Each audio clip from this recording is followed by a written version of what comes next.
अचानक जेनिफर को डर लगना बंद हो गया। उसे लगा वो जो चाहे कर सकती है, वो खास है। पहली बार उसने जाना, महसूस किया कि वो एक शक्तिशाली हाफ डीमन है। तभी बिजली चमकी और उसे बादलों के पार एक आकृति दिखाई दी। शायद यही शैतान था। जेनिफर नीचे आ गई और सबने ऐसे जताया जैसे वो उन सब की रानी हो। सभी बहुत प्रभावित लग रहे थे। जेनिफर को नहीं पता था वो कितनी खास है और हमेशा ही डेविल कॉल में उसका इंतजार होता था। तभी लोगों में से सामने निकल कर आया विक्टर। उसका तो पूरा परिवार था वहां। वो जेनिफर के करीब आने की कोशिश करने लगा। मैं बोलता था ना जेनी, तू डिफरेंट है, हम लोग का टाइप है। विक्टर जबरदस्ती उसके नजदीक आने की कोशिश कर रहा था। अचानक जेनिफर को लगा कि नहीं, ये सब ठीक नहीं। उसने उसे थप्पड़ मार दिया। जेनिफर को ये सब सहन नहीं हुआ। वो पलटकर भागने लगी। किसी ने भी उसे रोकने की कोशिश नहीं की और मारियानो की बात उसे याद आई। तू बहुत पावरफुल।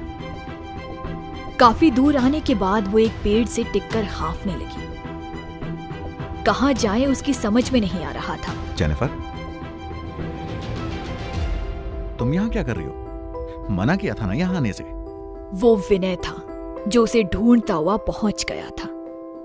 सब बताती मैं तेरे को, बस अभी चल इधर से, प्लीज करके बोलती है। कुछ दूर आगे जाकर, अच्छा बताओ मुझे, क्या था ये सब? कैसे आई तुम यहाँ? और वो पार्टी देखी तुमने? जेनिफर को जवाब देते नहीं बना। वो नीचे घूरती रही। क्या बताती कि हैलोवीन पार्टी की आई में यहाँ क्या होता था। वो बातों में इतने खोए हुए थे कि उन्हें आभास तक नहीं था कि कोई उनका पीछा करता हुआ उन तक पहुंच गया था। किसी ने पीछे से विनय के कंधे पर हाथ रखा। विनय पलटा और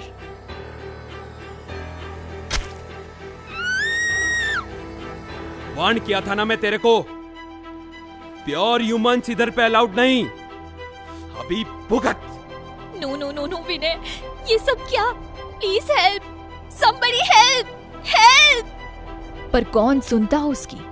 वहां कोई नहीं था। जेनिफर मदद को पुकारती रही और विनय की हालत बिगड़ने लगी थी। ओह गॉड, प्लीज हेल्प। गॉड? हाँ? नहीं, वो कुछ नहीं कर सकता फिलहाल। जेनिफर घबराहट में चारों तरफ देखने लगी। वो आवाज तो आ रही थी पर दिख कोई नहीं रहा था।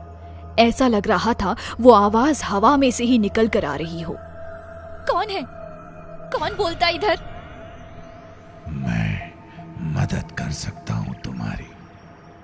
तुम्हें मदद चाहिए? यस प्लीज हेल्प, प्लीज करके बोलता है। ना ना ना, नो प्लीज। मैं किसी की मदद यूं ही नहीं करता। बदले में तुम्हें भी मेरी बात माननी होगी। हाँ। बोलो, मंजूर? अरे कैसा बात, बोलना। तभी विनय का शरीर कांपा। उसकी सांसें और धड़कन धीमी पड़ने लगी थी। जेनिफर उसे खोना नहीं चाहती थी। अरे अभी करना हेल्प। किधर गया? अभी तो बज रहा था बिना माइक के हिच तू। किधर है? ठीक है, मेरे को मंजूर। और जेनिफर के हाँ करते ही जैसे सब थम गया, हवा भी। और नजर आया वो जो इतने दिनों से उसके पीछे था। आज उसका इंतजार पूरा हुआ था। वो जेनिफर के करीब आने लगा। डेविल कॉल हो चुका था। इस समय वो हाफ डीमंस द्वारा वहां बुलाया गया था और साथ ही उसका अपना भी एक मकसद था। जेनिफर की आंखें खुली तो उसने खुद को एक हॉस्पिटल के बेड पर पाया। जेनिफर, तुम ठीक हो? तुम बेहोश हो गई थी। विनय, तू ठीक है?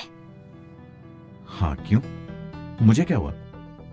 कुछ हुआ था क्या? मैं तुम्हें लेने गया था, फिर क्या हुआ? कुछ याद नहीं आ रहा। विनय बिल्कुल ठीक भी था और उसे बीती रात का कुछ याद नहीं था। मतलब उस अजनबी परछाई ने सच में उसकी मदद की थी, पर उसने कहा था कि बदले में जेनिफर को भी उसकी बात माननी होगी। वो क्या था? मैं इसे ले जा सकता हूं? ये ठीक है? यस, ये घर जा सकती हैं। माँ और बच्चा दोनों ठीक हैं। डॉक्टर की बात सुनते ही दोनों के चेहरे सफेद पड़ गए। बच्चा? कहीं ये उस परछाई की वजह से तो नहीं? कुछ देर बाद मारियानो वहां आया। ये तू क्या किया जेनी? मैं बोलता था तेरे से मेरा बात सुन, पर तू नहीं माना। देख देख अभी वही चुआ। इसी वास्ते मैं बोलता था वो हलकट विक्टर से दूर रहने का। फिर जेनिफर ने उसे कल रात के बारे में सब बता दिया। उसका हाफ डीमंस की पार्टी में जाना, वहां डेविल कॉल होना और फिर उस परछाई से मिलना। बट वो मेरा परमिशन मांगता था कल। क्यों? बिकॉज अभी भी ये वर्ड गॉड का होने का। इधर वो डेविल कुछ भी करेगा ना तो उसको परमिशन मांगता होएगा। विदाउट परमिशन वो तेरा लिटिल फिंगर भी नहीं टच करना मांगता। पर तू टेंशन नहीं ले, मैं करता है कुछ। उन ब्लडी डीमंस का प्लानिंग नहीं चलने देगा मैं। सॉरी डैड, मेरा मिस्टेक होने का। जेनिफर को अब सब समझ में आ रहा था कि वो नकली हरमन ओबरॉय और उस दिन उसके रूम में विनय के बदले जो आया था वो कौन था। अंततः कल रात एक बार फिर एक इंसानी शरीर ने शैतान से समझौता कर लिया था। अब शैतान धरती पर आने को तैयार था, जो कई और हाफ डीमन के आने की वजह बनने वाला था। मारियानो ने जेनिफर को बच्चा पैदा होते ही उसे मारने को कहा, पर जेनिफर को ये करना मुश्किल लग रहा था। विनय को उस रात का कुछ याद नहीं था, तो जेनिफर ने उसे झूठ कह दिया कि ये बच्चा उसका था। सच में जेनिफर, मुझे कुछ याद नहीं आ रहा कि तब क्या हुआ था। मुझसे ये सब कैसे हो गया? अचानक जेनिफर को लगा कि वो गलत कर रही है।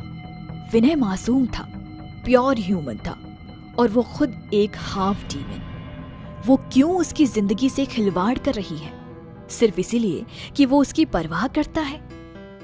ठीक है जेनिफर, मैं सब ठीक कर दूंगा। मैं हमेशा साथ हूं तुम्हारे, तुम चिंता मत करो। नहीं विनय, अभी सब ठीक, मैं मैनेज करेगा। तू टेंशन मत ले। And thanks for everything. वो आखिरी बार था जब मैं जेनिफर से मिला था, फिर तो जैसे वो गायब ही हो गई। विनय ने जेनिफर की चिट्ठी पूरी पढ़कर दिया को सुना दी। पर वो बच्ची तुम्हारी नहीं थी विनय। जानता हूं दिया, पर उसके होने की वजह तो मैं ही था ना। मेरी जान बचाने को ही तो जेनिफर ने शैतान से समझौता किया था, जिसका नतीजा है वो बच्ची लिलियाना। अब मुझे ही सब ठीक करना होगा। कहानी जारी है।